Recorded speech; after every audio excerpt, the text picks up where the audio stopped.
The concierge didn't even look at me when he said I'll need to see everyone's IDs before granting access to the penthouse. Why were my in-laws standing in my building lobby like they owned the place? Why was my husband avoiding my eyes? And why did Marcus, the one person who knew exactly who lived there, sound like he was following a script? Linda Foster crossed her arms. This is our family home. We don't need permission. Family home. My phone buzzed. An email forwarded from Ethan sat at the top of my screen.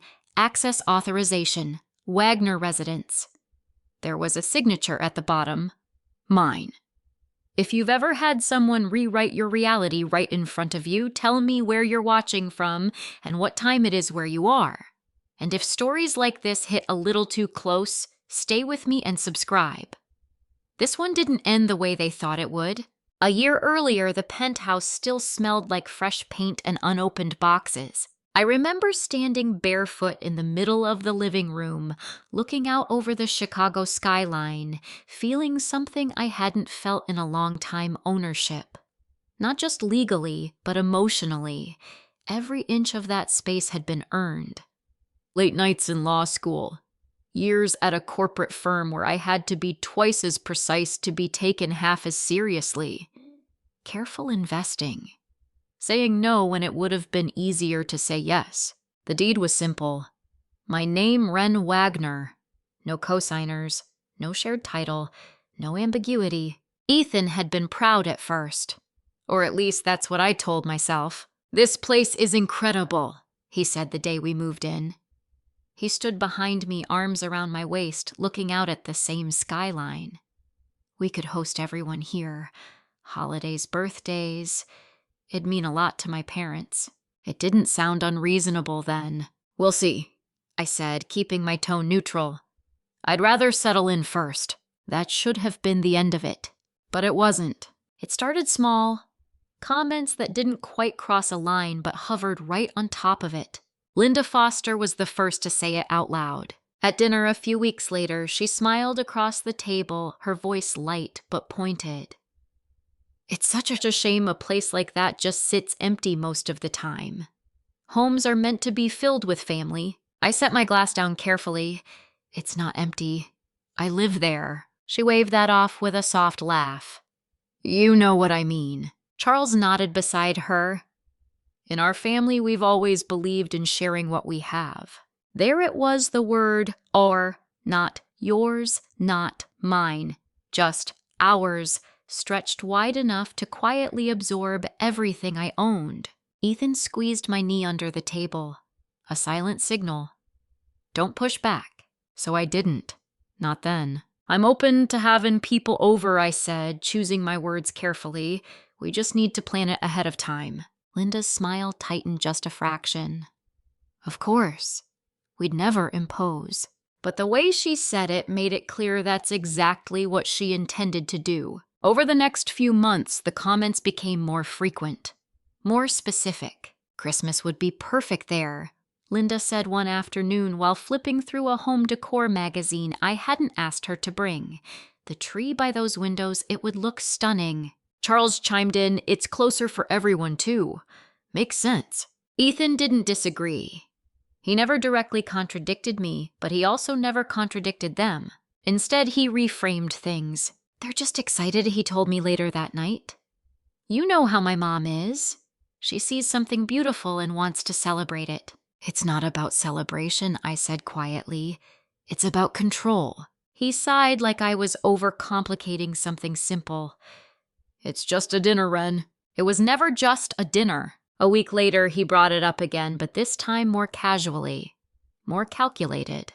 What if we gave them access for the holidays, he asked, while scrolling through his phone. Nothing permanent. Just so they can come in early, set things up. You wouldn't have to do everything yourself. I looked up from my laptop. Access how? Like building access. Temporary authorization. No. He blinked, surprised by how quickly I answered. It's my home, I said, softer this time, but no less firm. If people are there, I want to be there. They're my parents. And I'm your wife, I replied. That doesn't override ownership. That was the first time I saw something shift in his expression. Not anger, not exactly. Something quieter, colder. "Okay," he said after a moment. "I was just asking." But he didn't drop it. Not really. A few days later, I ran into Marcus at the front desk while grabbing a package. We exchanged the usual small-talk weather deliveries, the never-ending construction down the block. Then he hesitated. "Quick question," he said. "Your husband mentioned something about adding recurring guest access for his parents." I felt something tighten in my chest. "I didn't authorize anything I said immediately." Marcus nodded. "That's what I thought. I told him we'd need your direct approval." Did he seem like he understood that? Marcus gave a polite non-committal smile. He said he'd follow up with you. He hadn't. I thanked Marcus and headed upstairs, but the unease followed me into the elevator. Ethan hadn't told me about that conversation. Not even casually. Not even as a, "Hey, I asked the building something earlier." It wasn't the question that bothered me. It was the fact that he'd asked it without me and then said nothing afterward.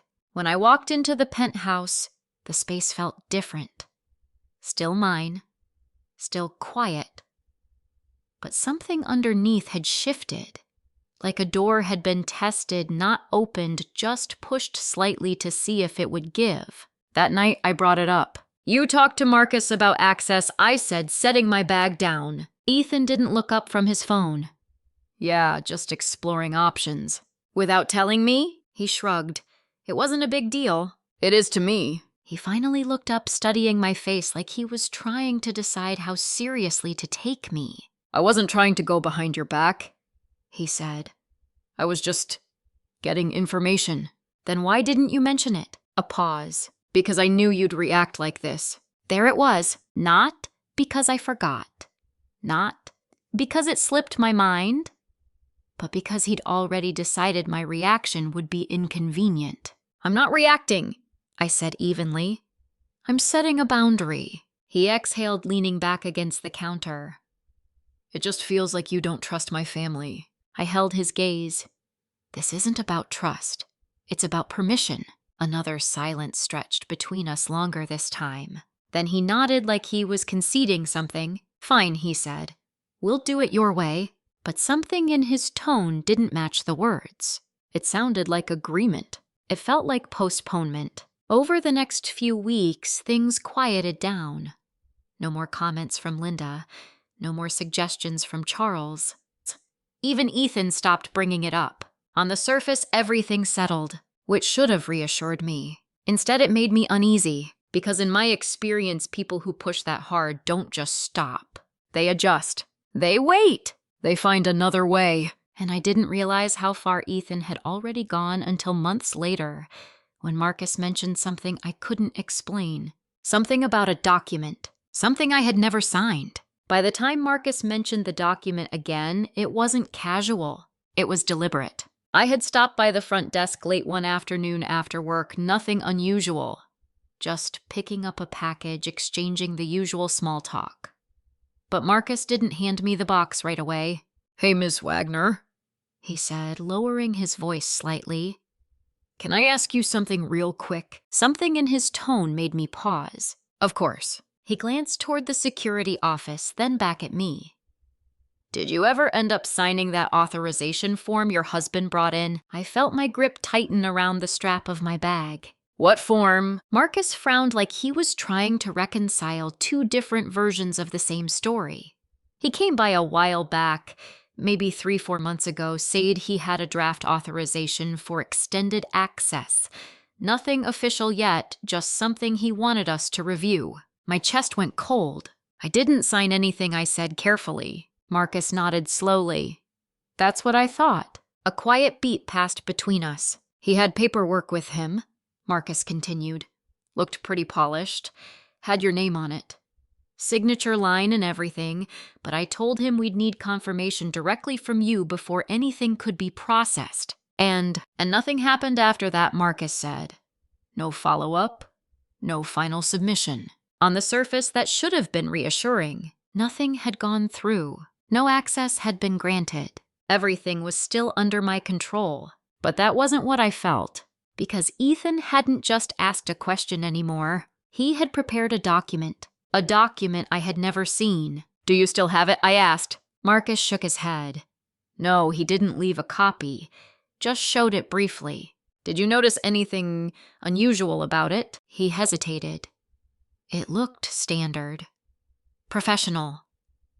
Honestly, if you hadn't come down and said you didn't authorize anything, I wouldn't have thought twice. That hit harder than I expected, because it meant whatever Ethan had created, it wasn't sloppy. It was convincing. "Thanks for telling me," I said, keeping my voice steady. "Of course," Marcus replied. "Just wanted to make sure everything lined up." I took the package and headed to the elevator, but my mind didn't follow me upstairs. It stayed behind, replaying every detail. 3 to 4 months ago. That lined up exactly with when Ethan had first brought up temporary access. While I had been saying no out loud, he had already been working on a workaround. Testing the system, seeing how far he could go without me. When I stepped into the penthouse, the silence felt heavier than usual. I set the package down on the kitchen counter and just stood there for a moment, staring out at the city. Then I turned, walked straight to my office, and opened my laptop. If Ethan had created a document, there would be traces. People don't just draft something like that out of thin air, especially not something meant to pass as legitimate authorization. There are templates, edits, file histories, email drafts. And Ethan wasn't a lawyer. He wouldn't know how to cover all of that. I started with the obvious, our shared home network. We had separate work devices, but there were still overlaps. Shared printers, cloud backups, occasional file transfers when it was convenient. I searched for anything with keywords authorization, access, residence, guest. Nothing immediate came up. So I dug deeper. Email archives. Ethan's personal account wasn't something I had access to, but we had forwarded documents between us often enough that fragments sometimes lingered in threads. I searched older conversations, holiday planning, furniture invoices, random attachments. And then I saw it, a subject line that didn't belong. Rebuilding access requirements. My heart skipped. I opened the thread. It was short. Just 2 emails. The first was from Ethan to someone whose address I didn't recognize at first glance. The message itself was brief. "Can you make this look official? Needs to match building requirements. I'll fill in the rest." Attached a file labeled authorization draft v2.bef. The second email sent a few hours later was the reply. "Looks good. Signature placement adjusted. Let me know if you need edits." No signature block. No company name. Just a clean generic response. But the attachment had changed. Authorization final BF. My pulse picked up as I downloaded it. For a second, I hesitated. There's a moment right before you confirm something you already suspect, where part of you wants to stay in the uncertainty. Because once you know, you can't unknow.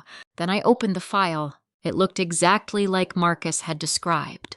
Professional formatting, clean layout, legal language that was just accurate enough to pass a surface-level review. At the top, resident authorization for extended access, Wagner residence. Below that, my name, my address, my unit number, and at the bottom, my signature, or something that looked like it. I leaned closer to the screen. The curve of the W, the slight slant of the letters, the spacing.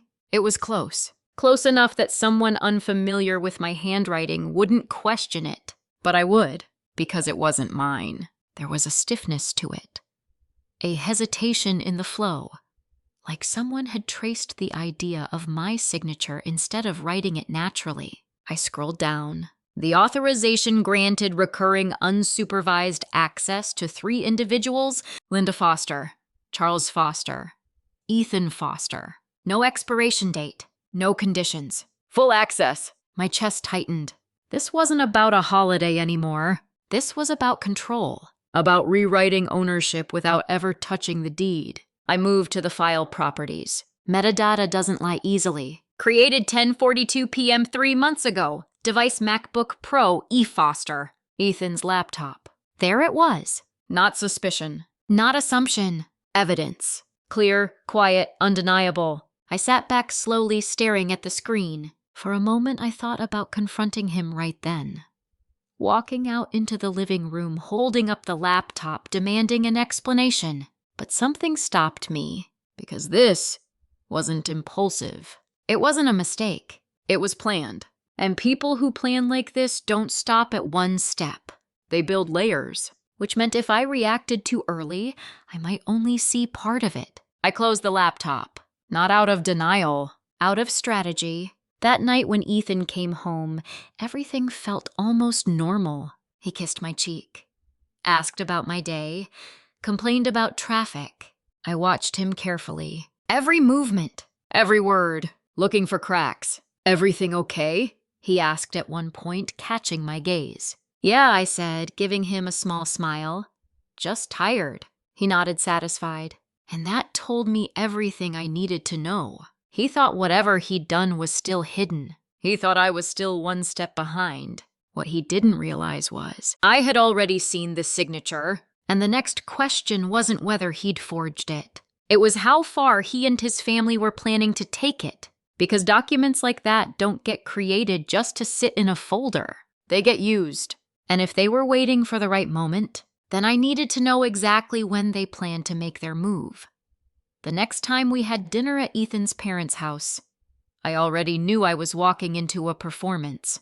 Not a conversation, not a discussion, a script. I could feel it before we even sat down, the way Linda greeted me with just a little too much warmth, the way Charles held eye contact half a second longer than usual, like they were waiting for something. "Or for me to slip," Linda said, pulling me into a light hug. "You look exhausted.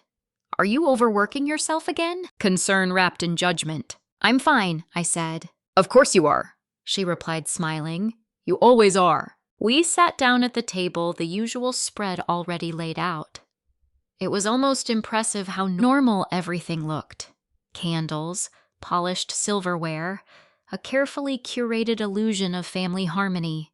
Ethan sat beside me, relaxed. Too relaxed. That was my first confirmation. He thought whatever they were planning, whatever he had set in motion, was still intact. Dinner started with small talk. Work, weather, traffic. Then right on cue, Linda shifted the conversation. So she said, lightly cutting into her food, "Have you thought more about Christmas?" There it was. I kept my expression neutral. "In what sense?" "In the sense that we already know where it would be perfect," she said, smiling as if it had already been agreed upon. Charles leaned back slightly. "It just makes the most sense, Ren. Your place is central. Spacious. Appropriate for hosting." Appropriate. Like I had been assigned a role I hadn't agreed to. "I haven't made any decisions yet," I said calmly. Linda tilted her head, still smiling, but there was pressure underneath it now. "We've already started planning, you know. Guest list menu." I set my fork down. "You've started planning without confirming with me." A brief silence. Then Linda waved her hand dismissively. "Oh, don't be so formal. You're family." There it was again. That word, used like a key. Or a weapon. Ethan shifted beside me like he wanted to smooth things over. "They're just excited, Ren." I turned slightly toward him. "Excited doesn't give them access." His jaw tightened, but he didn't argue. Instead, Charles stepped in. "In our family," he said evenly, "we don't draw hard lines like that. We share. We trust each other." I met his gaze. "Trust requires permission." Another silence. This one sharper. Linda leaned forward slightly, her voice softer now, but more precise. "You're making this more complicated than it needs to be. Everything's already handled." My pulse slowed. Handled how I asked. She held my gaze for a second too long. Then she smiled again. "You don't need to worry about the details." That was it.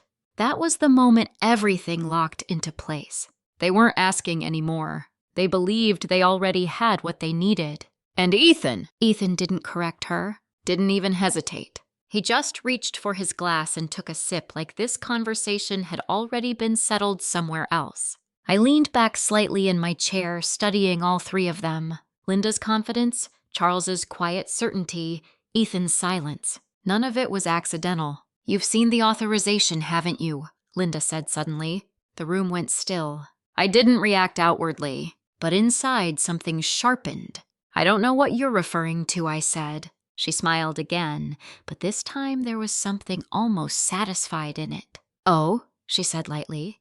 Then Ethan must not have shown you yet. I turned to him slowly. He didn't look at me. Ethan, I said. He set his glass down, exhaled once, and finally met my eyes. It's nothing dramatic, he said. Just paperwork so things run smoothly. You don't have to deal with logistics. There it was. Not denial. Just minimization. What paperwork, I asked. He hesitated. Just for a second. But it was enough. Access authorization, he said finally. Temporary. For the holidays. Temporary. The word echoed in my head, clashing against what I had already seen. No expiration date.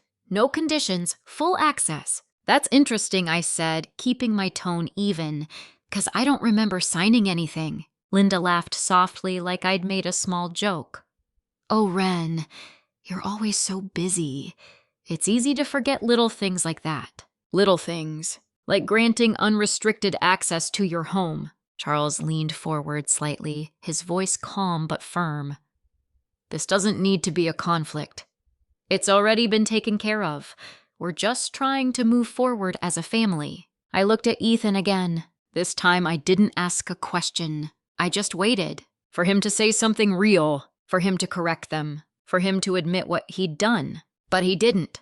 Instead, he said, we can talk about it later. Later, when it was private, when it was easier to reframe, when there were no witnesses.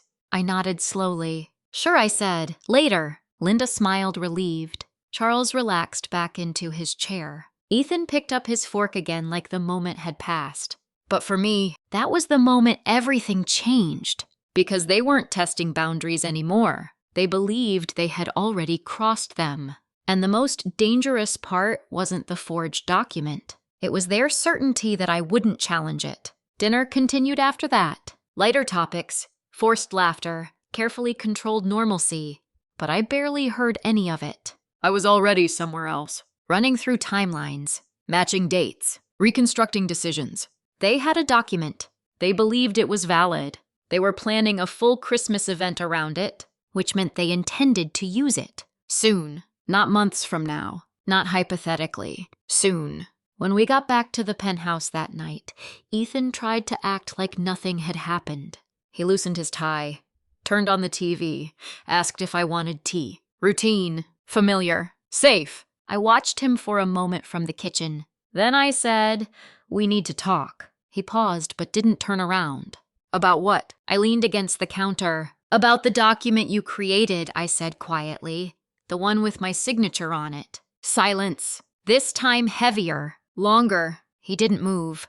Didn't speak. And that told me more than any denial could have. Because if it had been a misunderstanding, if there had been any version of the truth that didn't involve what I already knew, he would have said it. Instead, he stood there, still, thinking, calculating. And in that moment, I realized something I hadn't fully allowed myself to before. This wasn't just pressure from his parents. This wasn't just family dynamics. Ethan had chosen this, planned it, carried it out. And whatever came next, it wasn't going to be a conversation. It was going to be a confrontation. I didn't raise my voice. I didn't need to. The quiet in the room did more than yelling ever could. Ethan stayed facing the TV for a few seconds after I spoke, like if he didn't move, the conversation might dissolve on its own. Then he slowly turned around. What are you talking about? He asked. It wasn't convincing. Not because of the words, but because of the timing. That pause before he answered had already told me everything. I walked to my office without responding and came back with my laptop. I didn't hand it to him right away. I just set it on the kitchen island and opened the file. The same one. Authorization Final PDF. I rotated the screen toward him. Start with the signature, I said. He looked at it. Really looked at it this time. His eyes traced the page, then stopped at the bottom. For a moment, I thought he might double down, deny it, reframe it. Instead, he exhaled slowly and rubbed the back of his neck. It's not what you think, he said. That line, predictable, almost automatic, landed flat. Then explain it, I replied. He hesitated, then stepped closer to the island, lowering his voice like this was something delicate. I didn't forge anything he said. I just recreated what you would have signed anyway. I let that sit between us. You recreated my consent, I asked. It wasn't like that. It's exactly like that. He shook his head, frustrated now. Ren, you're making this into something bigger than it is. It was just to streamline things. My parents were already planning Christmas, and I knew you'd eventually agree. You knew I cut in that I had already said no. A beat. He didn't answer that. Instead, he pivoted. They're my parents, he said. This matters to them. It's one holiday, one event. Why does everything have to be a legal boundary with you? Because boundaries are the only thing that kept this from happening sooner. But I didn't say that out loud. Instead, I tapped the screen lightly. This isn't about a holiday, I said.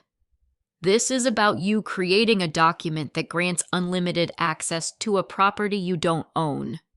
In my name. He looked down at the file again, then back at me. It's not unlimited, he said. It's implied it's for the holidays. Implied doesn't exist in documentation like this, I replied. If it's not written, it doesn't exist. That was the lawyer in me. Calm, precise, detached. He exhaled again, more sharply this time. You're twisting this. No, I said. I'm clarifying it. Silence stretched between us. Then finally he said it. I already gave it to the building. There it was. Not just intent. Action. I nodded once, absorbing it. And what did they say? They said they'd need confirmation from you, he admitted. So it wasn't approved. Not officially. But it had been close enough for his parents to believe it was. That was the part that mattered. I closed the laptop. Did you send it to anyone else, I asked. He hesitated again. Just my mom, he said. Why? So she could plan, he replied. Like that answer should make sense. Plan what? An event in a home she didn't have access to, or something bigger. I studied him for a moment. You understand what this is, right? I said. He didn't respond. This is misrepresentation, I continued. At best. At worst, it's document fraud. His expression hardened slightly. You're not seriously going to make this a legal issue.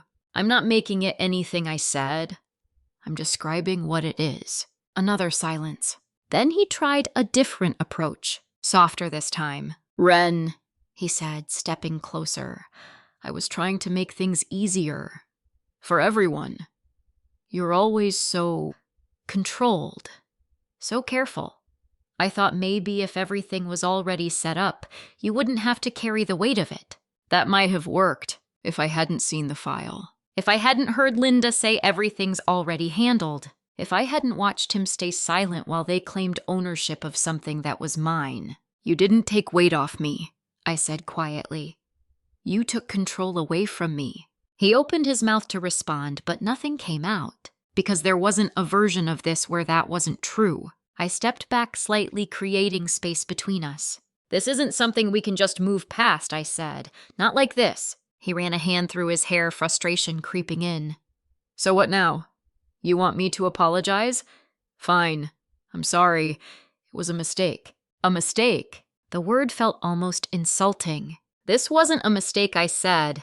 This was a plan. He didn't argue that. Instead, he looked away. And that was confirmation. I let the silence sit for a moment longer, then said, I'm going to verify everything with the building tomorrow. He nodded slowly.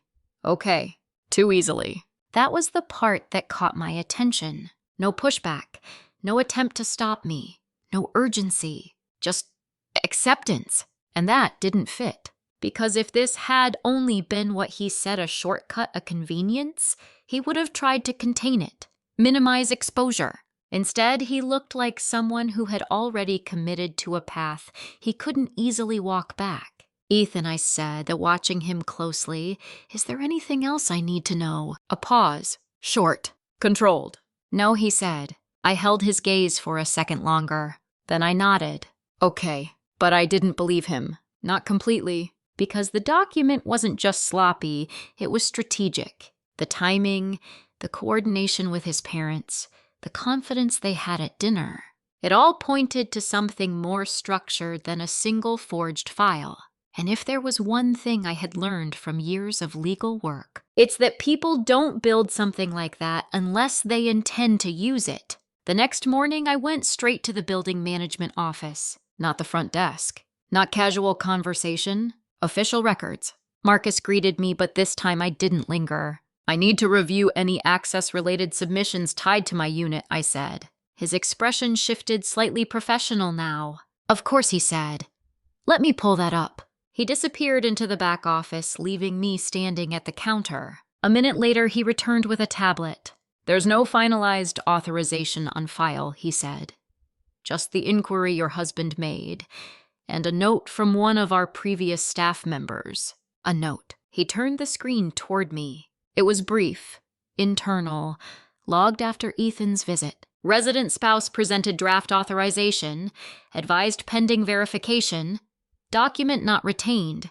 Below that, a timestamp and a name. The staff member who had logged it, someone who no longer worked there. Do you have any record of the actual document? I asked. Marcus shook his head. No, but... He hesitated. But what? He glanced toward the back office again, then lowered his voice slightly. There's something else, he said. It's not an official submission, but it was flagged. My pulse slowed. What was flagged? He tapped the screen, bringing up another internal note. Incoming inquiry regarding holiday guest list tied to Unit 47A. Request referenced pre-approved access authorization. I stared at it. Holiday guest list. Pre-approved authorization. They called ahead, Marcus said quietly, asking about logistics, timing, deliveries. I asked. Your mother-in-law, he said. And a catering company. Catering. Guest list. Logistics. They weren't just planning to visit. They were planning an event. A full one. And they believed they had access. Not maybe. Not hopefully. Already. I looked back at the screen. Then at Marcus. Do they have anything scheduled? I asked. He nodded slowly. Yes, he said, Christmas Eve. My chest tightened, but not from panic. From clarity, because now I knew exactly when they planned to make their move.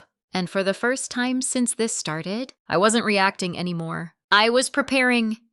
I didn't confront Ethan that night. Not again. Not after what I'd just confirmed. Because whatever this was, it wasn't a misunderstanding that needed another conversation.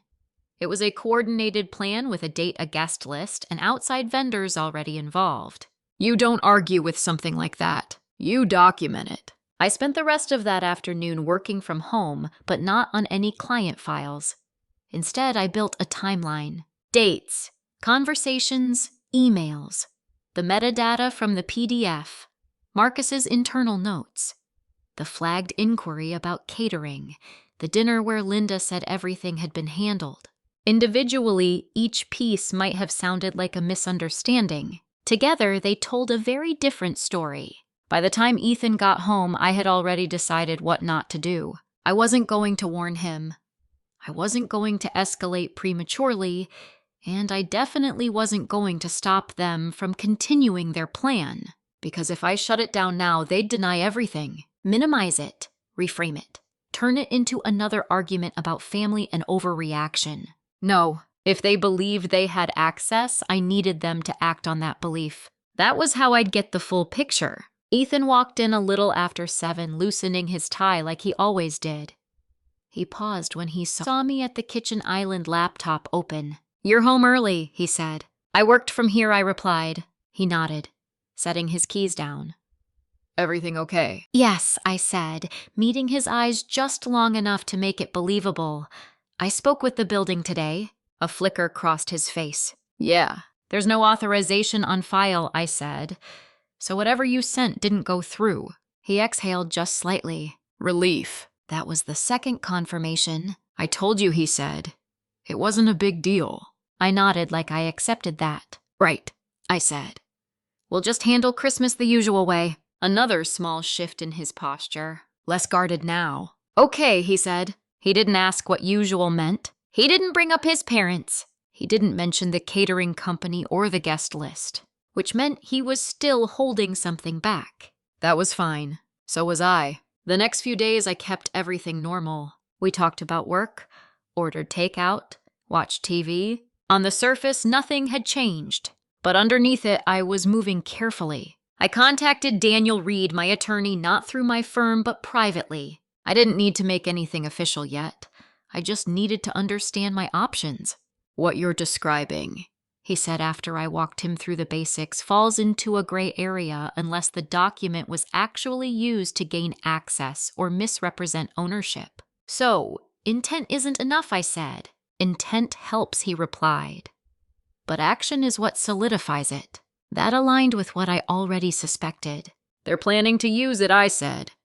Christmas Eve. Then let them show up, Daniel said. But make sure everything is documented. Building security access logs any attempted entry under false authorization. And if they try to escalate, they won't get far if the building enforces policy, he said. But if they push it, if they insist they have rights they don't, you'll have clear grounds to act. I thanked him and ended the call. Then I called Marcus. Hey, I said when he picked up. I need to make sure everything is handled properly for Christmas Eve. Of course, he said immediately. What do you need? I want standard protocol followed, I said. No exceptions, no verbal approvals. Anyone entering under my unit needs to be on the official resident list or accompanied by me. Understood, he said. We already operate that way, but I'll make sure the team is aware. And Marcus, I added, if anyone presents documentation, anything claiming authorization, I want it flagged and verified directly with me before any action is taken. There was a brief pause. Got it, he said. We'll handle it. I didn't explain why. I didn't need to. He already knew enough. By the time the week of Christmas arrived, everything was in place. Ethan was relaxed. More than I expected. He didn't bring up his parents' plans. Didn't ask about hosting, didn't push. If anything, he seemed almost confident, like he was waiting for something to unfold, which meant he believed whatever arrangement he'd made was still viable. On December 23rd, I overheard him on the phone in the other room. Yeah, it's all set, he said quietly. Just show up around 6. They'll let you in. A pause. Then no Ren won't be an issue. I didn't react, didn't move, just listened. Because that was the third confirmation. He wasn't just aware of the plan. He was still actively supporting it. That night, he acted like nothing had happened. Like the conversation in the other room hadn't existed. Like I was still the person he could work around instead of the one who owned the space. And for the first time, I saw it clearly not as betrayal, not even as manipulation, but as assumption. He assumed I wouldn't push back hard enough. He assumed I'd choose peace over confrontation. He assumed I'd protect the idea of family, even at my own expense. By Christmas Eve afternoon, the city felt different. Quieter, anticipatory. I spent most of the day out intentionally, letting time pass, letting them move forward with whatever they thought was going to happen. Around 5, I headed back to the building. Not to go upstairs, to wait. The lobby was decorated, subtle, elegant. Warm lights a tree near the seating area, a few residents passing through with wrapped boxes, and quiet conversations. Marcus was at the desk. He saw me and gave a small nod. Everything's set, he said under his breath. I nodded back. Then I stepped to the side out of the main flow of foot traffic and waited. At 5:52 p.m., the first car pulled up. A black SUV. Then another. And another. Guests stepped out dressed for an evening event. Coats, dresses, gift bags. They moved toward the entrance with the easy confidence of people who believed they were expected. At 5:58, Linda and Charles arrived. Linda was smiling. Charles looked composed, almost formal. And behind them, Ethan. He glanced around the lobby once scanning. Not for security, for me. He didn't see me. Not yet. They approached the desk together like a unit. Like hosts. Hi, Linda said brightly to Marcus. We're here for Unit 47A. Everything should already be arranged. Marcus smiled politely. Of course, he said. I'll just need to verify IDs for everyone entering. A small pause. Barely noticeable, but it was there. And that was the moment everything shifted. Because Linda's smile didn't drop. It tightened, just slightly. We shouldn't need to do that, she said. We have authorization. Marcus didn't move. Ma'am, he said calmly, I'll still need to verify identification before granting access.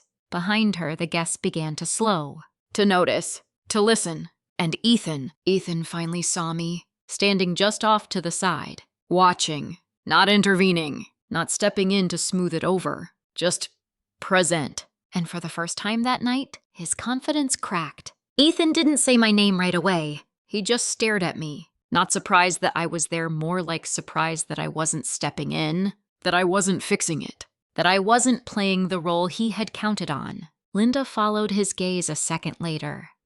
When she saw me, her smile returned, but this time it was tighter, more controlled. Revenge, she said, as if nothing about the situation was unusual. Perfect timing?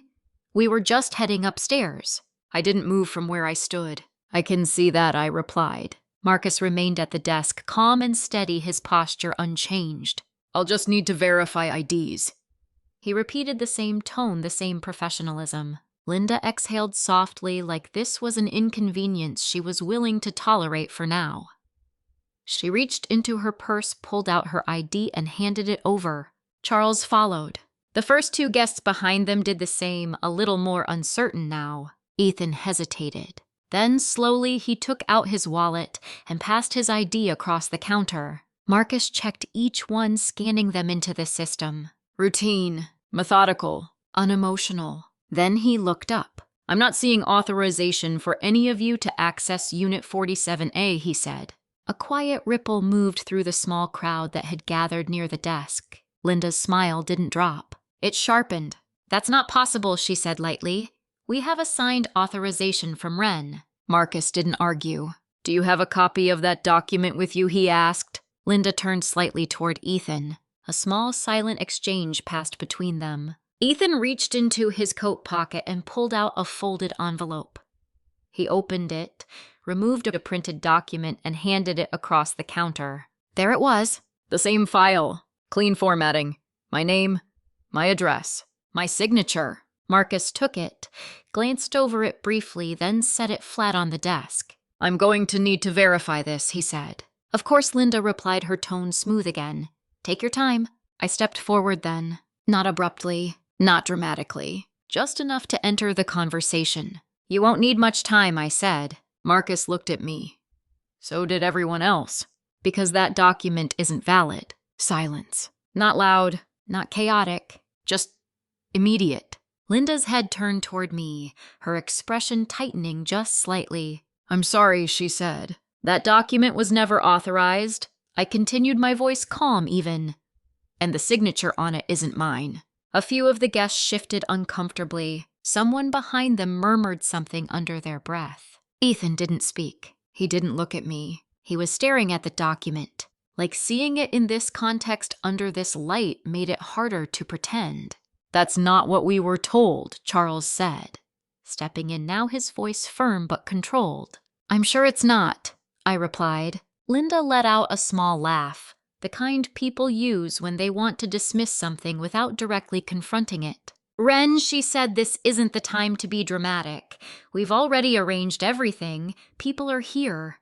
The least we can do is go upstairs and— No, I said. I didn't raise my voice. I didn't need to. The word landed clearly enough on its own. Linda's smile dropped. Not completely, but enough that the warmth was gone. This is a misunderstanding, she said more sharply now. No, I replied. It's not. I turned slightly toward Marcus. There is no authorization on file for anyone other than me to access that unit, I said. And I'm not granting it tonight. Marcus nodded once. Understood, he said. He turned back to the desk, his tone shifting into something more formal. Without verified authorization or resident accompaniment, I won't be able to grant access to Unit 47A. The words were neutral, policy-driven, but their impact was immediate. The guests behind Linda began to pull back slightly. The quiet confidence they'd arrived with was gone now, replaced with uncertainty. What does that mean? One of them asked softly. It means, I said, turning just enough so they could hear me clearly, that there's no event here tonight. Linda stepped forward, her composure slipping just a fraction. "This is unacceptable," she said. "We have people here. Catering is on the way. You can't just cancel." I didn't cancel anything I said because nothing was ever confirmed. Her eyes narrowed. "You're doing this on purpose." "Yes," I said. That landed harder than anything else I'd said so far. Because it wasn't denial. It wasn't deflection. It was acknowledgement. I turned to Ethan. "This was always going to end here," I said quietly. "You just thought I wouldn't let it." For a second, he looked like he might say something. Explain. Apologize. Defend. But instead, he just shook his head once, almost imperceptibly. Like he was realizing too late that there wasn't a version of this where he could talk his way out of it.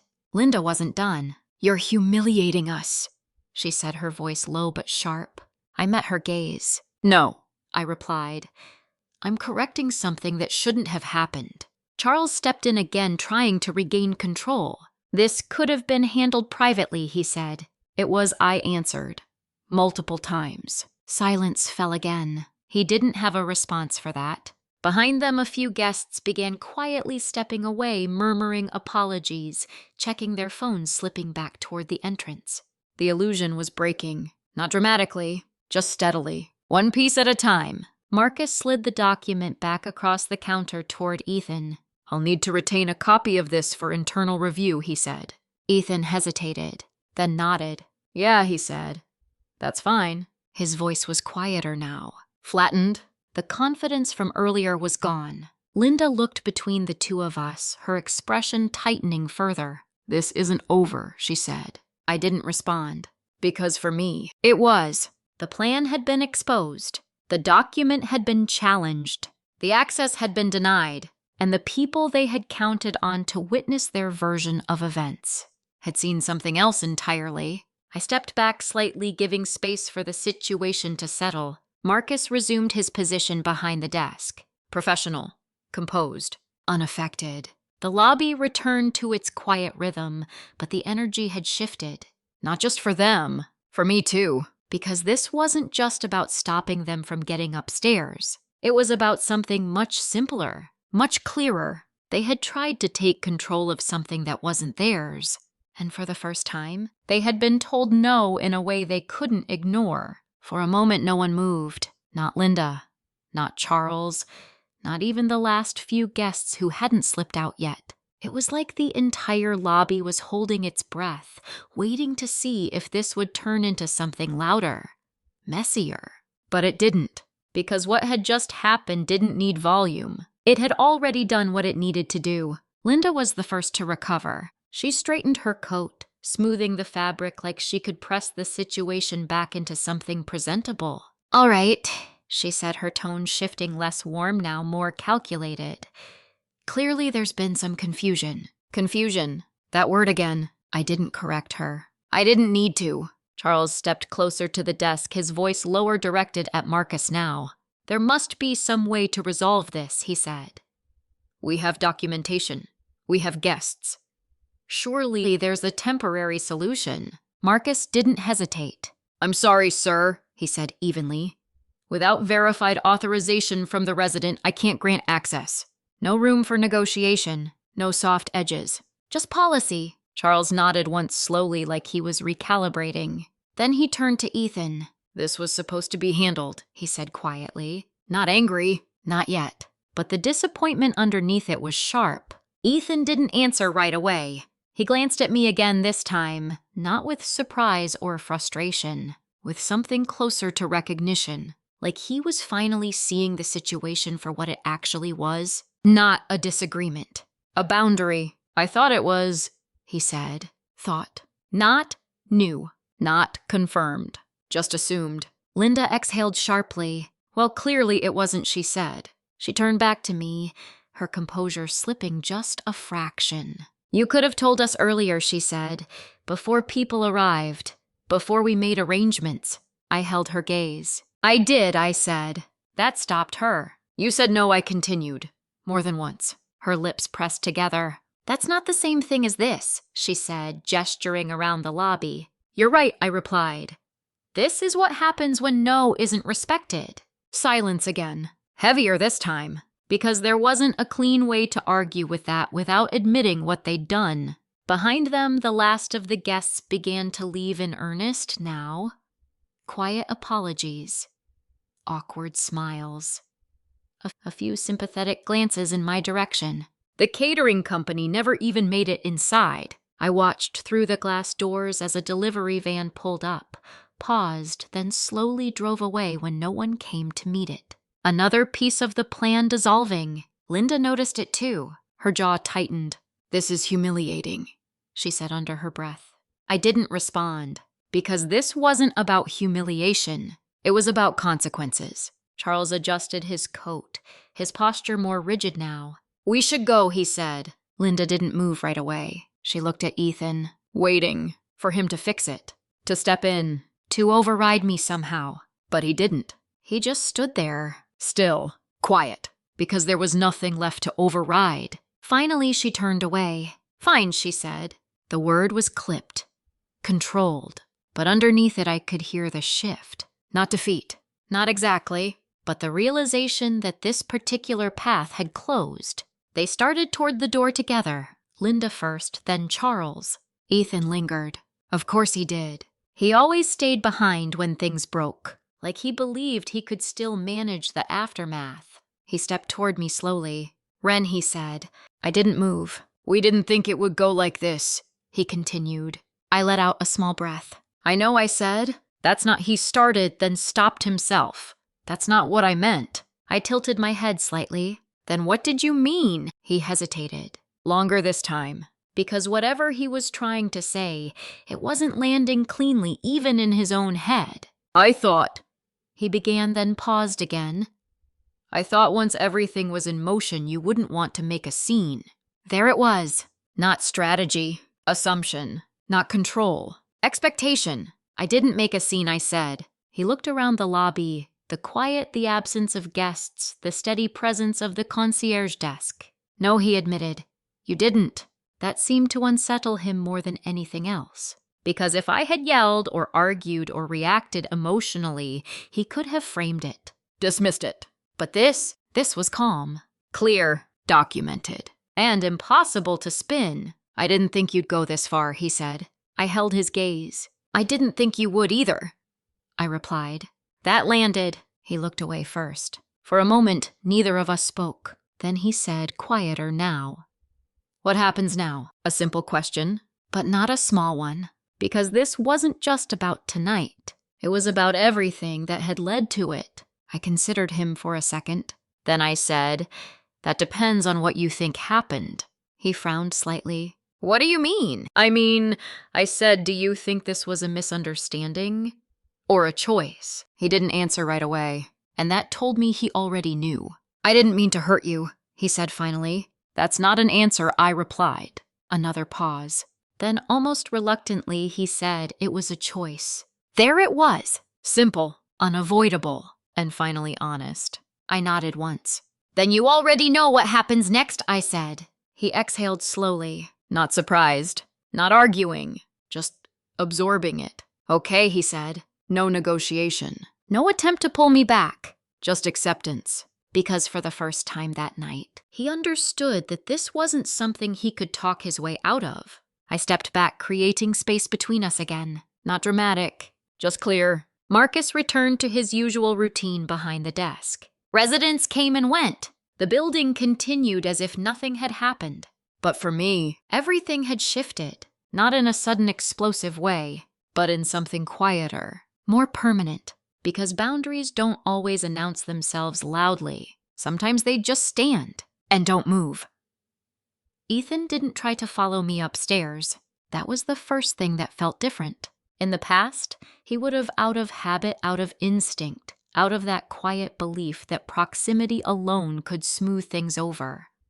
But that night, he stayed in the lobby for a few seconds longer, then turned and walked out into the cold with his parents. No argument. No last attempt. Just distance. I took the elevator up alone. The ride felt longer than usual, even though nothing had changed. Same mirrored walls, same soft lighting, same quiet hum as it climbed past each floor. But when the doors opened, the space on the other side felt sharper, clearer, untouched. I stepped into the penthouse and closed the door behind me, locking it not because I was afraid someone would come in, but because I wanted the finality of the sound. For a few minutes, I just stood there, looking out at the city, letting everything settle. There wasn't relief exactly. Not yet. Just a kind of stillness. The kind that comes after something ends, even if you haven't fully processed it. My phone buzzed. A message from Ethan. "Daj, can we talk?" I stared at it for a second, then set the phone down without responding. Not out of anger, out of clarity, because there wasn't anything left to clarify. The next morning, I called Daniel. "I'm ready to move forward," I said. He didn't ask what had happened. He didn't need to. "Divorce," he asked. "Yes." "All right," he said. "We'll start with filing and asset protection. Based on what you told me, the prenup should hold cleanly. The penthouse remains yours." "It was always mine," I said. "I know," he replied. "This just makes it official in a different way." We went through the details, timelines, documentation, next steps. Practical things, necessary things. By the end of the call, there was a structure in place. Not emotional, not symbolic, just real. Later that afternoon, Ethan came by. He texted first this time. "I'd like to come by and talk. Just once." I considered ignoring it, but part of me knew if I didn't let him say whatever he needed to say now, it would stretch out longer than it had to. "You can come up, Ho," I replied. He arrived 30 minutes later. No hesitation this time at the front desk. No assumption of access. He waited until Marcus called up. Protocol. The way it should have always been. When I opened the door, he looked different. Not physically, but in the way people do when something they relied on, something they assumed would hold, doesn't anymore. "Hey," he said. "Come in," I replied. He stepped inside slowly, like he was aware of every inch of space he was crossing. We didn't sit right away. We stood in the living room, the same place where we'd once talked about hosting holidays and building something together. It felt like a different conversation now. "I'm sorry," he said. Direct. No qualifiers. No explanations attached to it. I nodded once. "I know," I said. That seemed to throw him off more than anything else. "You know," he repeated. "Yes," I said. "You said it last night, and I believe that you mean it." A pause. Then, what he asked. I met his eyes. "Then it doesn't change anything." He swallowed like he'd expected resistance, but not this. "I didn't think it would go this far," he said. "I know," I replied again. And I didn't think he stopped himself, then tried again. "I didn't think you'd see it as betrayal." That word hung there, heavy, clear. "It was," I said. Not loudly, not emotionally. "Just true." He nodded slowly, absorbing it. "I wasn't trying to take anything from you," he said. "You were," I replied. "You just didn't call it that." Another silence. Longer this time. "I thought if I handled it, it would just work," he said. "My parents wouldn't feel excluded. You wouldn't have to deal with it. Everyone would be happy. Except me," I said. He didn't argue, because there wasn't a version of his plan where my consent had actually mattered. "I didn't think you'd leave over this," he said finally. I took a breath. "Then you didn't understand what this was," I said. He looked around the penthouse at the windows, the space, the quiet. "I understand it now," he said. "I know," I replied. That seemed to settle something in him, not in a comforting way, just in a final way. "What happens next?" he asked. "I've already started the process," I said. "Daniel's handling it." He nodded. No surprise, no pushback, just acceptance. "Okay," he said. We stood there for another moment. Then he said, "I don't expect you to forgive me." "I'm not thinking about forgiveness right now," I said. He frowned slightly. "Then what are you thinking about?" "Clarity," I said. That seemed to land differently. How he asked. By not confusing forgiveness with access, I replied, "You can regret what you did. You can even learn from it. But that doesn't mean things go back to how they were." He nodded slowly. "Yeah," he said. "That makes sense." It did. That was the hardest part. If he had argued, denied, deflected, it would have been easier to hold on to anger. But this quiet acceptance, this understanding that came too late, it didn't erase what happened.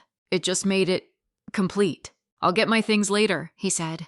"I'll have them packed," I replied. Another nod.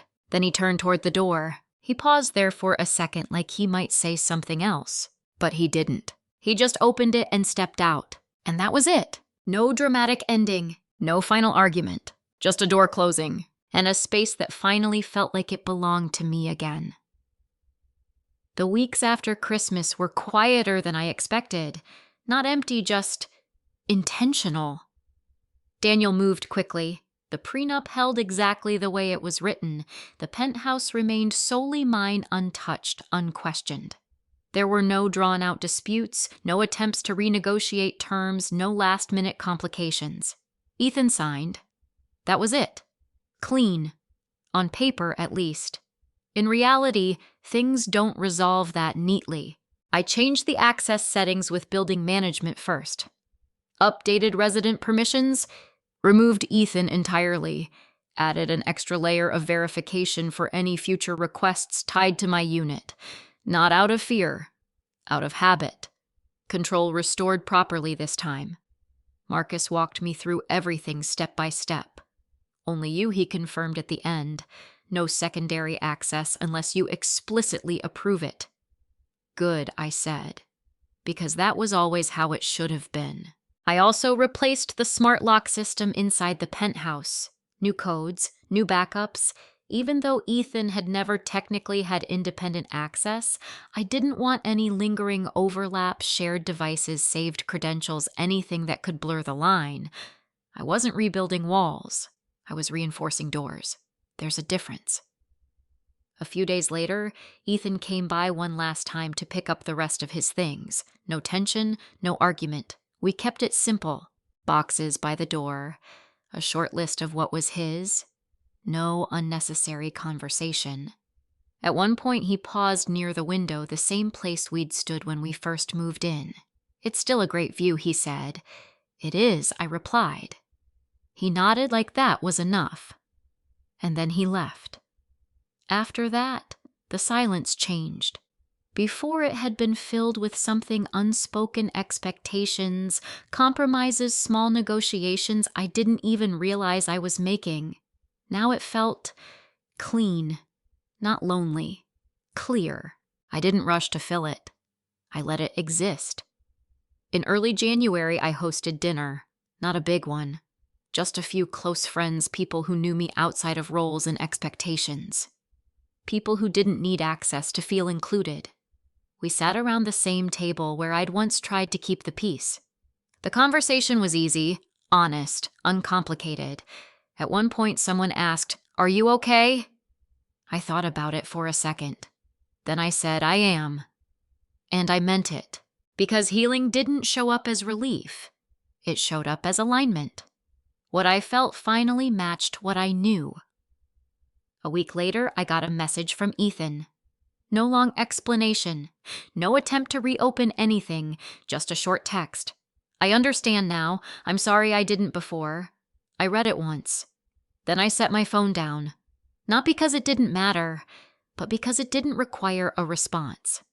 Understanding real understanding doesn't need to be negotiated. It just exists. I didn't block him. I didn't respond either. That was my boundary. Not reactive, not emotional, just clear.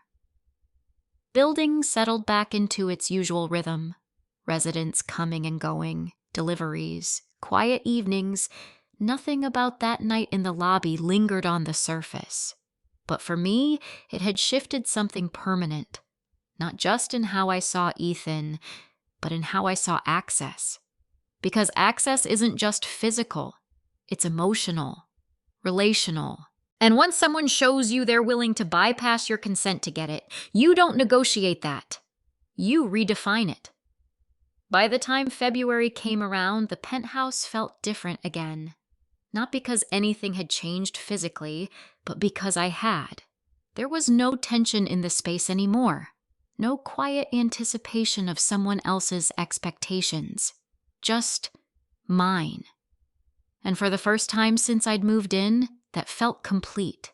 There's a difference between forgiveness and access, and it took me longer than I expected to understand that.